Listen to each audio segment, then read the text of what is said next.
በእስራኤል ሰዓት አቆጣጠር ረፋዱ 12 ሰዓት ገደማ ነው። የረጅም ርቀት ከፍተኛ ጥንቃቄ ያላቸው ሚሳኤሎችና የታጠቁ ተዋጊ ጄቶች ተነሱ። እንደ ሲአይኤ እና የእስራኤል መረጃ ከሆነ የኢራን መሪዎች በቴሄራን በሚገኝ ግቢ ውስጥ ተሰብስበው ነበር። ከነዚህም መካከል የሀገሪቱ የበላይ መሪ አያቶላ አሊ ካሚኒ ይገኙበታል። ጄቶቹ ከተነሱ ከ2 ሰዓት ከ5 ደቂቃ በኋላ የእስራኤል ሚሳኤሎች ግቢውን መቱት።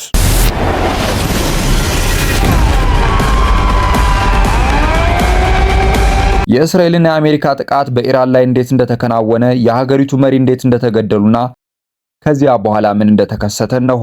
ሻህት ሻሂብ ጎራይ ሸሃደት ራ ኑሺደም በመለኩት አላህ ፔይበስነ። ከዚህ ጊዜ ጀምሮ ይህ ቪዲዮ እስኪታተም ድረስ አዳዲስ ዝርዝሮች ወጥተው ሊሆን ይችላል።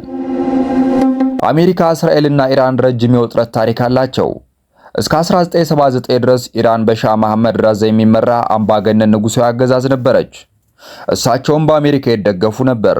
አገዛዛቸው በኢራን አብዮት ሲገለበጥ አያቶላ ሩላ ኮሜኒ የአገሪቱን ስልጣን ተቆጣጥረው እስላማዊቷን ሪፐብሊክ መሰረቱ። ኮሜኒ ኢራንን በእስልምና ሕግ የምትመራ ሀገር ለማድረግ ቁርጠኛ ነበሩ። ኮሜኒ የቀድሞውን የሻህ ደጋፊ የምዕራባውያን አቋም ትተዋል። አሜሪካና የእሷ ቅርብ አጋር የሆነችው እስራኤልም ቀንደኛ ጥላቶች መሆናቸው ታወጀ። በተለይም እስራኤልን በመቃወም ስትራቴጂካዊና ርዕዮተ ዓለማዊ ግብ ሆነ። ሩሁላ ኮሜኒ በ1989 አረፉ። በምትካቸውም በሃይማኖታዊ አመራር ውስጥ በፍጥነት ደረጃዎች በማለፍ ቁልፍ ሰው የሆኑት የሃይማኖት አባት አሊ ካሜኒ ተተኩ። በጊዜ ሂደት ኢራን፣ እስራኤልና አሜሪካ በተደጋጋሚ ግጭቶች ውስጥ ገቡ። በኢራን ላይ ማዕቀቦች ተጣሉ። ኢራንም በቀጠናው ለሚገኙ ጸረ እስራኤል ሚሊሻዎች ዋና የገንዘብ ድጋፍ አድራጊ ሆነች። በ2002 ዓመተ ምህረት ኢራን ዩራኒየም እያበለጸገች እንደሆነ ታወቀ። ኢራን ዩራኒየምን በሁለት ምስጢራዊ ቦታዎች ታበለጽግ ነበር። የበለጸገው ዩራኒየም ለኒውክሌር ኃይል ማመንጫዎች ወይም ለኒውክሌር መሳሪያዎች ሊያገለግል ይችላል። ደግሞ አሜሪካና አጋሮቿ ቀደም ብሎ የነበራቸው ስጋት ነበር። ኢራን የኒውክሌር መሳሪያዎችን ለመስራት የምታደርገውን ጥረት በተደጋጋሚ አስተባብላለች። አሜሪካና እስራኤል የኒውክሌር ፕሮግራሙን ለማስቆም በሳይበር ጥቃት ቁልፍ ሳይንቲስቶችን በመግደልና በተለይም በአሜሪካ በኩል በዲፕሎማሲያዊ መንገድ ብዙ ሙከራዎችን አድርገዋል። በ2015 የኦባማ አስተዳደርና የኢራን አገዛዝ በኒውክሌር ስምምነት ላይ ተስማሙ። ይህ መልካም ቀን ነው፣ ምክንያቱም እንደገና በጠንካራው የአሜሪካ ዲፕሎማሲ ምን ማድረግ እንደሚቻል እያየን ነው።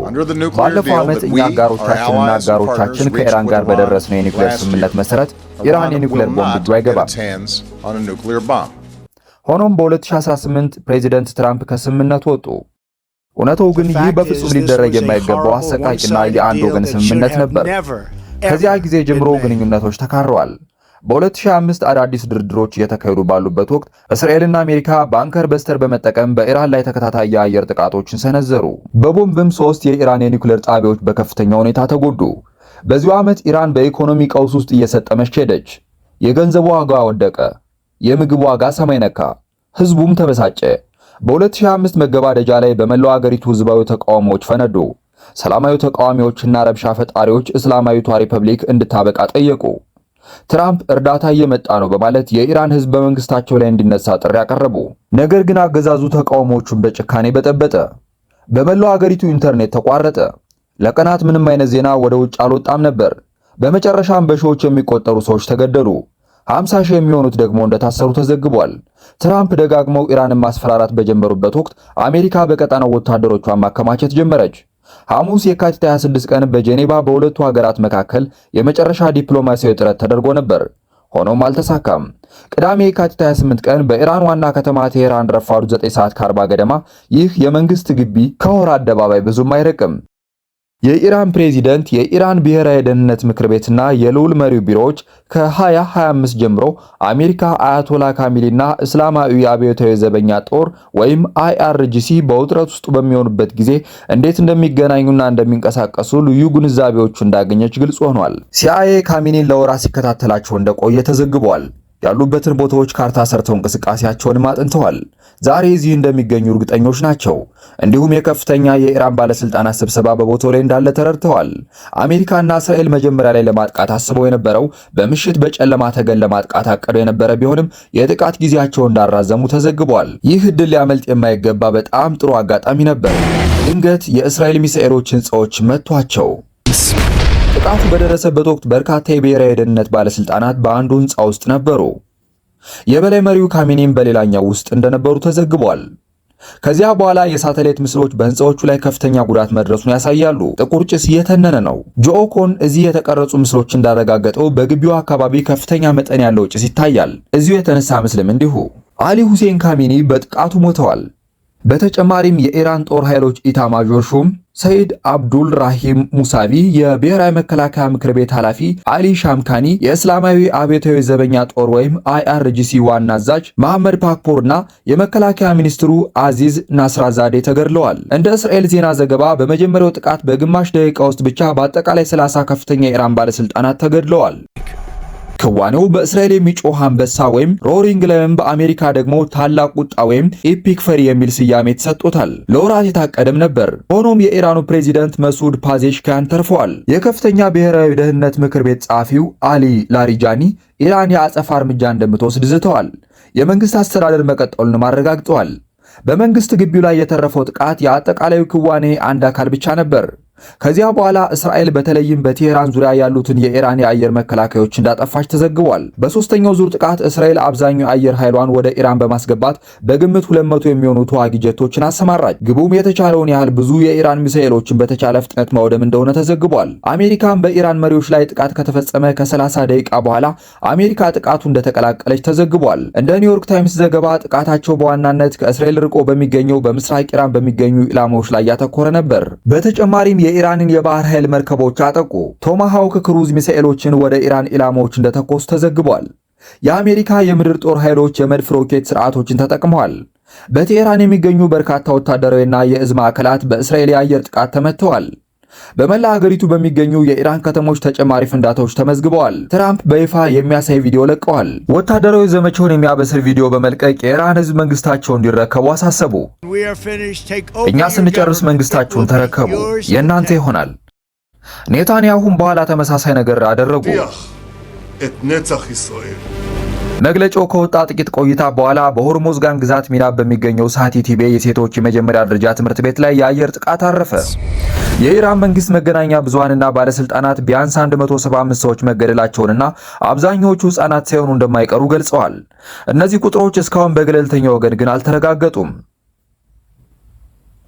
እንደ ኒውዮርክ ታይምስ ዘገባ ትምህርት ቤቱ ከአንድ የኢራን የባህር ኃይል ጦር ሰፈር አጠገብ የሚገኝ ነው። የአሜሪካ ማዕከላዊ እዝ በጥቃቱ ላይ ምርመራ እንደሚጀምር አስታውቋል።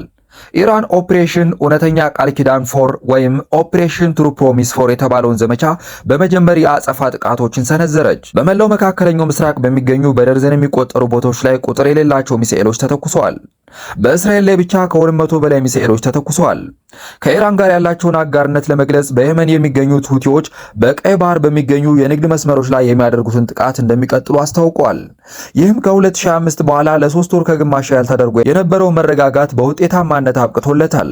የጋዛ የተኩስ አቁም ስምምነት በአሜሪካ የሚመራው ጥምረት ወደ ኢራቅ ኩርዲስታን ክልል አርቢል ሲጓዙ የነበሩ በርካታ ሰው አልባ አውሮፕላኖች ወይም ድሮኖችንና ሚሳኤሎችን ያለምንም ጉዳት እንደጠለፈ ተዘግቧል። በኋላም የተለያዩ የዜና አውታሮች የአሜሪካ ወታደሮች በሰፈሩበት አርቢል ዓለም አቀፍ አየር ማረፊያ አቅራቢያ ፍንዳታዎች መከሰታቸውን ዘግበዋል።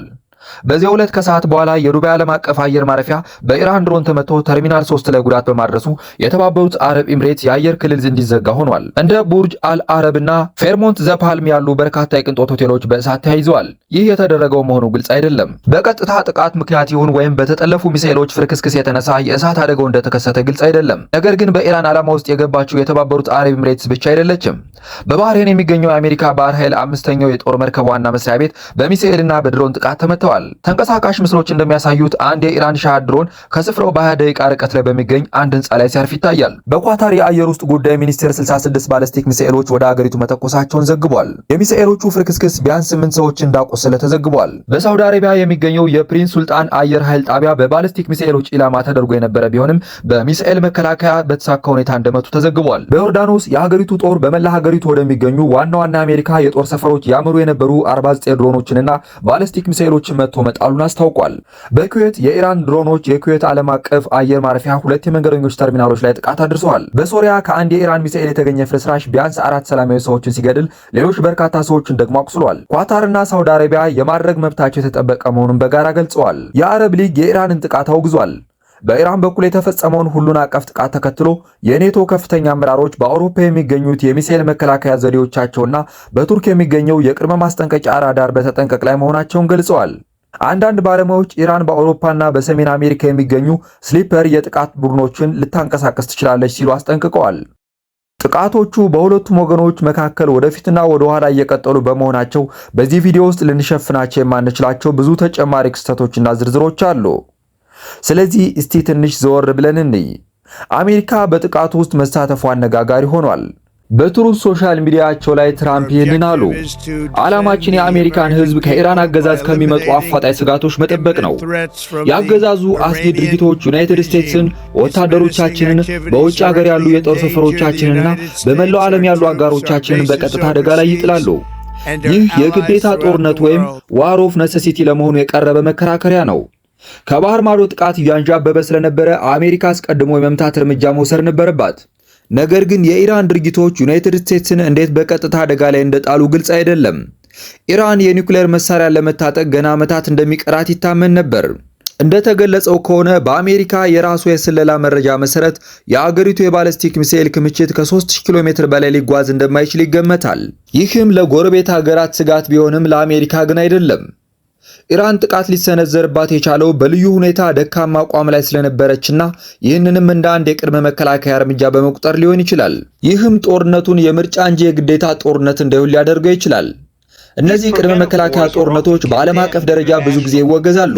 ይህም አማራጭ ስለሆኑ ብቻ ሳይሆን እያንዳንዱ ሀገር በጊዜያዊነት ደካማ ናቸው ብሎ ያሰባቸውን ተቃዋሚዎችን ለማጥቃት ቢነሳ ዓለማችን የማያቋርጥ ጦርነት ውስጥ ስለምትገባ ነው። ዓለማችን በማያቋርጥ ጦርነት ውስጥ ትኖር ነበር።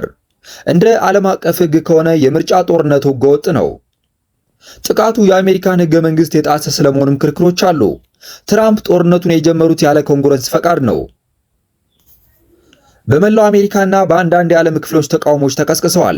ተቃውሞዎቹ በከፊል በኢራን አገዛዝ ላይ፣ በከፊል ደግሞ አሜሪካ በጦርነት ውስጥ በመሳተፏ ላይ ያተኮሩ ነበሩ። የነዳጅ ዋጋ በከፍተኛ ሁኔታ ጨምሯል። ባለሙያዎች የሆርሙዝ የባህር ሰጥ በመዘጋቱ ምክንያት ሊከሰት ስለሚችል ዓለም አቀፍ የኤነርጂ ቀውስ አስጠንቅቀዋል።